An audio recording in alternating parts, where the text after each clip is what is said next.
Hi friends, இப்போ நம்ம சிறகடிக்க ஆசை பார்க்க போகிறோம். சிறகடிக்க ஆசையில் வழக்கம் போல தாங்க கல்யாண நாளை மறந்ததுக்காக வச்சு செய்கிறாங்க நம்ம மீனா. உடனே முத்து கதறாரு, காலில் விழுவாத குறையாக கெஞ்சுறாரு. விட்டுருமா, நான் தெரியாமல் மறந்துட்டாமா, உலக நியதிப்பா, கல்யாண நாளை மறந்தா காலில் விழுந்து தான் ஆகணும், நீ காலில் விழுந்துருப்பா அப்படின்னு சொல்லிட்டு சாஸ்டாங்கமாக காலில் விழுந்து மன்னிப்பு கேட்டார். வேறு வழி இல்லையே என்னால். அவரும் சரின்னு சொல்லிட்டு ஒரு வழியாக சமாதானம் பண்ணிட்டாங்க. 2 பேரும் இருந்து ரொம்ப நேரம் ரூம்குள்ளே நின்று பேசிகிட்டு இருக்காங்க. விஜய் இருந்துட்டு எப்போ வெளியே வருவாங்க பார்த்துருக்காங்க. இது ஒரு நல்ல குடும்ப பொண்ணு பார்க்குற வேலையா அப்படிங்கிற மாதிரி ஆயிடுச்சு.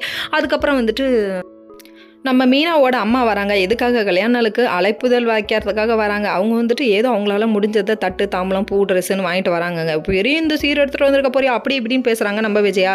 உனக்கு என்ன பார்த்தா தான் வாழில் அப்படியே அசோக அல்வா சாப்பிட்ட மாதிரி இருக்குமே, கண்டமேனிக்கு பேசுறியா அப்படிங்கிற மாதிரி டெரராக கூடுறாங்க. இருந்தாலும் சூரியனை பார்த்து நாய் குலைக்குதுன்னு நினச்சிட்டு அவங்க கம்முன்னு போயிட்டாங்க. அதுக்கப்புறம் பார்த்தீங்கன்னா வேறு லெவலில் பேசி அசிங்கப்படுத்தி அனுப்பிட்டாங்க நம்ம விஜயா.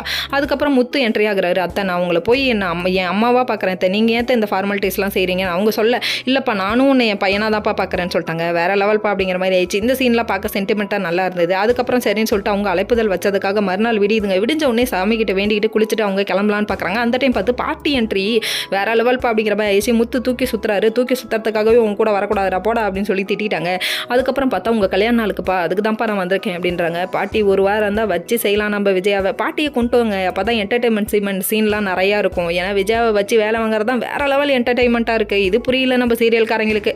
அதுக்கப்புறம் பாட்டி இருந்துட்டு, என்ன விஜயா, நான் வந்து உனக்கு பிடிக்கலையாங்கிறாங்க. ஆமாங்க, எந்த மருமகளுக்கு தான் மாமியார் வீட்டுக்கு வர்றது பிடிக்கும்.